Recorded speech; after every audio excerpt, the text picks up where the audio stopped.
Halo teman-teman, kembali lagi di video kali ini.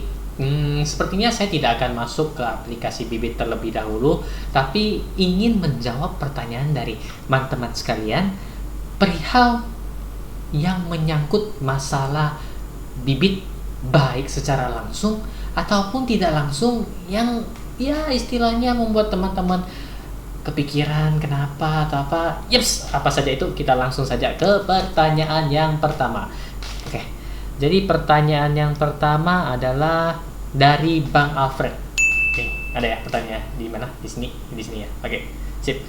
BTW, misalkan kita sudah beli investasi dana tabungan, lalu nanti kedepannya kita tarik atau jual, apakah bisa kita tarik, Kak? Oh, harus ada tanda tanya ya, apakah bisa kita tarik, Kak, gitu ya, tanpa menggunakan rekening saham? Soalnya masih belum paham apa itu rekening saham. Bang Alfred. Nggak apa-apa Bang Alfred, belum paham nggak masalah. Jadi di sini saya jelaskan lebih dahulu. Rekening saham atau yang lebih dikenal istilahnya dengan RDN ya, kalau nggak saya, rekening dana nasabah. Itu adalah rekening khusus kita masing-masing untuk melakukan transaksi saham di bursa efek. Ya, mohon maaf ini agak melenceng sedikit, tapi karena pertanyaannya begini, supaya jadi lebih clear, saya sedikit jelaskan. Jadi RDN itu rekening dana atas nama kita sendiri untuk transaksi saham-saham yang ada di bursa efek. Sedangkan di Bibit yang kita daftarkan itu adalah rekening tabungan kita yang sesuai dengan KTP. Jadi apabila kita sudah melakukan investasi pada Bibit, ya kita kan dapat nilainya tuh, dapat NAV-nya berapa, unitnya berapa, dan kemudian di suatu hari kita mau jual, oke, kita instruksikan jual, hey tolong jualin ya, seperti itu. Maka hasil dana penjualan yang setelah selesai jual itu akan masuk ke rekening yang kita daftarkan di Bibit. Jadi sama sekali tidak ada hubungannya dengan rekening saham atau rekening dana nasabah tersebut, RDN tersebut. Karena saya sendiri juga ada melakukan trading saham, sehingga ada sedikit pengetahuan mengenai hal tersebut. Dan gini-gini saya juga sempat menjadi broker berlisensi atau yang bersertifikasi, seperti itu. Oke Bang Alfred, mungkin ilmu dasarnya agak sedikit melenceng karena ada sedikit mungkin baca dari mana agak menyesatkan. Ini dia menggunakan kata-kata yang sangat kompleks sehingga membingungkan Bang Alfred. Tapi tenang Bang Alfred, kita jelaskan secara sederhana. Jadi ngerti ya sampai sini ya. Tenang saja, di aplikasi Bibit yang kita daftarkan adalah rekening tabungan kita masing-masing. Ya, jadi si Bibit pun hanya akan melakukan transfer hasil penjualan investasi reksadana ke rekening yang kita daftarkan sesuai dengan KTP yang kita daftarkan juga. Sinkronisasi. Oke, sip. Saya rasa clear pertanyaan pertama ini. Gak ada masalah, gampang ya. Oke, sip. Gak usah pusing ya, gak usah pusing. Panadolnya boleh disimpan dulu, gak usah pusing. Lanjut investasi di Bibit. Sip. Oke, kita lanjut ke pertanyaan yang kedua. Pertanyaan kedua. Wah, tadi Bang Alfred kan kayaknya belum investasi di Bibit. Jangan lupa ya Bang Alfred ya, untuk pertama kali ketika dimintain kode referral jangan lupa masukin air cashback supaya Bang Alfred dapat 25.000, saya juga dapat 25.000. Mana air cashback, di mana? Di sini ya. Oke, sip. Pertanyaan kedua dari Ogi. Kemarin saya bikin portofolio sendiri. Nah, dia bikin portofolio sendiri, berarti nggak pakai si robo, dia bikin sendiri nih ceritanya ya. Isinya RDPU dan RDO plus rendang. Sorry, keceplosan, nggak ada rendangnya. Emangnya makan Padang apa? Tapi sedap ya. Oke, kembali lagi, mohon maaf. Isinya RDPU dan RDO. Rencananya mau buat portofolio lagi yang isinya RDS di dana pensiun yang dibuat robo. Itu bisa jadi masalah nggak? Emang dia ngajak berantem si robo? Enggak lah, si robo nggak mungkin ngajak berantem. Dia juga nggak sering bikin masalah kok si robo. Oh maaf, lagi-lagi keceplosan ya. Oke, dan emang beda ya kalau lewat robo minimal harus 100.000 dulu. Oke, Kita telah pertanyaan dari Ogi ini secara detail satu persatu ya. Kemarin kan si Ogi bikin portofolio sendiri, isinya RDPU dan RDO ya, reksadana pasar uang dan reksadana obligasi. Ini di portofolio si Ogi sendiri. Kemudian ya si Ogi dia mau bikin portofolio lagi yang isinya RDS doang. Ya, di dana pensiun yang dibuat si Robo. Itu bisa jadi masalah nggak? Masalah apa dulu nih? Maksudnya dua portofolio ini berantem? Oh enggak, tenang saja. Gini loh, jadi kalau isinya RDPU dan RDO di satu portofolio Ogi, katakanlah portofolio A, dana misalnya contohnya dana untuk merit maybe, atau ya kita sebutnya portofolio A, dan si Robo itu portofolio B. Ketika Ogi melakukan investasi pada reksadana di portofolio A, tidak akan mempengaruhi reksadana di portofolio B. Setahu saya seperti itu ya.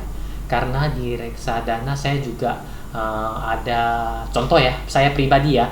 Di dana tabungan saya itu ada Sukor bond obligasi di dana tabungan saya, dan di dana pensiun yang dibuatkan Robo saya juga memiliki Sukor bond obligasi yang istilahnya dimasukkan dalam pemilihan Robo itu.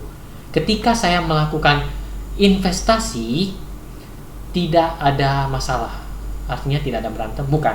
Artinya ketika saya melakukan investasi pada portofolio dana tabungan saya di mana itu ada Sukor bond, misalnya contoh saya setor investasi 1 juta, maka di sana terjadi penambahan nilai 1 juta sesuai NAVE ya, seperti itu ya, dan tidak terpengaruh pada yang ada di Robo. Nah, kemudian saya setor lagi nih yang dana pensiun yang di Robo, kan ada Sukor bond saya juga toh. Sukor bond saya ada di dana tabungan dan ada di dana pensiun. Saya setor lagi nih di dana pensiun, kan dialokasikan oleh Robo. Dia mengalokasikan di obligasi bond Sukor tersebut. Nilainya terpisah. Seperti itu. Gimana Ugi? Ya. Kemudian ada nanya lagi, emang beda ya kalau lewat Robo minimal harus 100.000 dulu? Nah, ini saya agak bingung nih. Gimana jawabnya?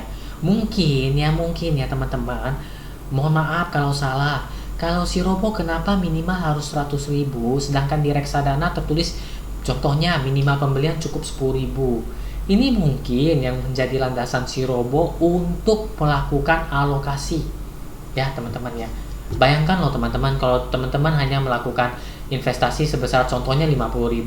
Bingung nggak si Robo kalau misalnya teman-teman bilang 50% mau di saham, 40% di obligasi, 10% di pasar uang. Di 50.000 itu dipecah sama si Robo. Bingung si Robo. Sedangkan satu reksadananya minimal pembeliannya 10.000. Satunya lagi 100.000. Itu cuma 50.000, gak cukup. Benar kan? Jadi bingung kan si Robo kan? Nanti skrupnya lepas lagi. Ya, jadi seperti itu kira-kira Ogi. Gimana? Mengerti? Jadi intinya nggak ada masalah. Mereka nggak suka berantem. Mereka cinta damai kok. Oke, seperti itu ya Ogi ya. Oke, sip. Kita lanjutkan ke pertanyaan ketiga. Dan mungkin ini menjadi pertanyaan terakhir di video ini. Karena kalau terlalu banyak pertanyaan nanti jadi videonya nih jadi 3 hari 3 malam nggak selesai-selesai. Oke, pertanyaan ketiga. Singkat, padat, dan kayaknya sangat wah gitu. Nanti kayak reksadana Minapadi nggak ada kejelasan dari OJK. Ada apa dengan reksadana Minapadi? Oke, teman-teman bisa telusuri terlebih dahulu kenapa atau ada apa dengan reksadana Minapadi ini. Sebelum saya menjawab atau saya berusaha menjawab pertanyaan dari ini, sebenarnya saya agak males mau jawab. Kenapa? Karena awal komitmen saya ingin menjelaskan aplikasi bibit reksadana ini secara sederhana. Kalau pertanyaannya muncul ini, terpaksa saya harus mengeluarkan beberapa jurus pamungkas. Ya, itu supaya teman-teman juga ngerti, bisa membantu teman-teman. Saya harap jurusnya nggak terlalu kuat. Jadi nggak bikin puyeng, nggak bikin pusing-pusing seperti itu. Oke, sip. Tarik nafas dulu. Hembuskan. Oke, kita langsung. Ada apa dengan reksadana Minapadi? Setelah saya coba searching, saya googling ya. Ini dengan siapa pertanyaannya tadi? Sorry. Praja Mudah. Oh, mudah tapi pertanyaannya sulit ya. Oke, nggak apa-apa. Mina Padi ini dia ada beberapa reksadana yang oleh OJK disuruh likuidasi atau disuruh, istilahnya katanya tuh disuruh tutup lah kayak gitu. Karena ada indikasi-indikasi apa saya juga kurang tahu. Itu teman-teman bisa googling sendiri. Yang intinya di sini kan dia khawatir nih ya. Saya kan mencoba menjelaskan nanti kayak si Mina Padi itu. Setelah saya telusuri, saya googling, saya bertapa 3 hari 3 malam. Saya lihat Mina Padi ini menawarkan produk reksadana dan beberapa informasi menyebutkan dia menjanjikan fixed return 11%.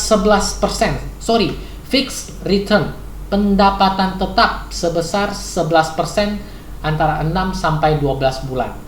Nah, di sini teman-teman ingat, sebelumnya video-video sebelumnya saya juga ada menjelaskan kenapa saya memilih aplikasi Bibit, tapi di sini lebih fokus ke reksadana. Jadi teman-teman ingat, jangan pernah sekali-sekali sebenarnya jangan pernah sekali-sekali ya tergiur dengan fixed income atau fixed pendapatan itu. Teman-teman harus pelajari sendiri ya. Saya di video-video sebelumnya ada yang menyebutkan, nanti di akhir ini saya ada buat video apa, nanti teman-teman lihat saja video-video saya sebelumnya. Apa itu prospektus ya dari reksadana itu. Lihat kinerja reksadana itu, penempatannya di mana? Kan ada di prospektus.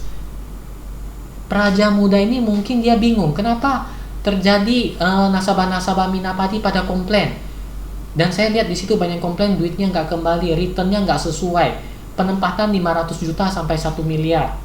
Tapi return yang diharapkan nggak ada. Setelah saya telusuri, saya lebih pelajari lebih lanjut. Selain dia menawarkan fixed income atau fixed pendapatannya 11%, bunganya 11%, itu pengembaliannya berkisar 6 sampai 12 bulan. Wow, orang semua pasti tergiur. Tapi ingat, lihat prospektusnya. Hampir 80% instrumen yang dimainkan oleh manajer investasi tersebut adalah efek atau saham. Ya, balik ke video-video saya sebelumnya, reksadana saham memiliki high risk dan high return. Jadi mungkin nggak menurut teman-teman kalau dia menawarkan fix pendapatannya 11%? Ya, di video saya sebelumnya memang saya ada mengatakan bahwa 1 tahunnya bisa 13%. Tapi itu menjadikan gambaran kita apabila kinerja mereka masih stabil seperti ini, setahun kemudiannya bisa terjadi seperti itu. Dan saya telah lebih lanjut lagi, karena hampir 80% dana yang dikelola itu dimasukin ke efek, dan apesnya lagi kita kena musibah corona, di mana IHSG semua cenderung turun, anjlok, semua saham turun. Jadi dana yang diminta-minta nasabah dicairkan kemana? Wajar kalau dia nggak bisa kembali dananya. Loh, kalau IHSG kita kan nggak tahu dia masuk ke saham apa ya. Saya sendiri belum belajar prospektusnya apa. Jadi teman-teman ingat, harus lihat dulu prospektusnya. Jangan mau dijanjin-janjin aja, nanti nanya balik loh. Oh iya, reksadana ini beli barang apa sih lo reksadananya? Kan udah mulai ngerti kemarin yang dasar-dasarnya itu ya. Di video-video sebelumnya coba dicek ya. Sehingga teman-teman jadi lebih tahu. Reksadana ini kasusnya reksadana, menurut saya reksadana saham karena 80%-nya hampir ya 80% di dana yang dikelola itu diinvestkan ke saham. Jadi teman-teman tahu saham apa aja sih yang dia beli? Apakah menguntungkan saham yang dia beli? Apakah profit waktu itu? Apakah naik? Kalau turun ya wajar saja reksadananya turun. Kemudian nasabahnya minta bayar, mana janjinya? Mana janji manismu? Nah, kan seperti itu. 11% nggak dapat. Yang ada dana sisa 50% doang. Bener. Historisnya bener. Coba lihat semua reksadana saham di bulan April, jatuh nggak semua? Bukan hanya di reksadana saham deh, obligasi juga turun pada waktu itu karena semua orang mau pada pegang cash. Oh bukan, maaf, saya bukan mau nonjok, bukan, dia mau megang cash maksudnya gitu. Ya teman-teman, jadi teman-teman jangan terpengaruh. Tujuan dari saya buat video ini secara sederhana, ngajarin teman-teman juga agar lebih melek. Ketika dasarnya udah didapat, jurus-jurus pamungkasnya teman-teman pelajari juga. Dasar-dasarnya kan udah tahu prospektus itu apa, rapotnya reksadana, kinerjanya gimana, manajer investasinya apa, seperti itu. Dan karena di sini kita ngebahasnya Bibit, saya pribadi saya pernah membeli produk di Bibit yang istilahnya dikelola oleh Victoria Asset Management. Bentar saya buka bentar ya. Kalau nggak salah, nanti saya munculin di layar monitornya juga. Sebentar ya teman-teman ya, sebentar. Nanti mungkin karena kalau terlalu sebentar, kalau misalnya terlalu lama, saya langsung potong videonya. Ini saya lagi masuk ke Bibit aplikasinya. Oke, saya lihat ya, transaksi, history. Iya, Victoria obligasi negara syariah. Dulu saya pernah membeli produk ini di Bibit dan sekarang nggak ada lagi. Coba teman-teman cek, benar nggak ada? Benar nggak? Nggak ada, karena pada waktu itu Victoria Asset Management ini, kalau nggak salah namanya ya, itu tersandung kasus gagal bayar seingat saya, ada di Google, dan Bibit langsung mencabutnya dari aplikasi. Nggak ada yang bisa beli lagi, tapi para nasabah boleh melakukan penjualan. Ya, daripada saya pegang, mendingan saya jual. Gampang, semua dananya saya masuk plus returnnya, nggak ada berkurang sedikit pun. Seperti itu pengalaman saya pribadi ya. Itu bisa dicatat. Jadi ingat kenapa saya memilih Bibit, ada lagi di video sebelumnya, jangan lupa ditonton saja. Intinya seperti itu teman-teman ya. Semoga video ini dengan saya berusaha menjawab pertanyaan dari teman-teman, dan tadi kepada Pak Mudah ya, Praja Mudah, tapi yang pertanyaan sulit itu lebih memahami investasi yang kita lakukan. Ingat ya teman-teman, di video ini saya mungkin hanya memberikan dasar-dasarnya saja, harapannya lebih membuka dulu. Ketika teman-teman merasa tertarik, saya yakin rasa penasaran teman-teman akan lebih tinggi, sehingga lebih mempelajari lebih dalam. Kita nggak bisa menghilangkan resiko, tapi kita bisa meminimalisasi resiko. Dengan cara apa? Dengan lebih banyak tahu, dengan lebih banyak pengetahuan. Secara otomatis kita bisa meminimalisasi resiko tersebut. Oke, sekian dulu pertanyaan dari para teman-teman. Walaupun mungkin pertanyaannya masih banyak lagi, karena ngebahas nanti takut videonya kepanjangan. Teman-teman nontonnya nanti pada kantuk, tidur semua pada aduh.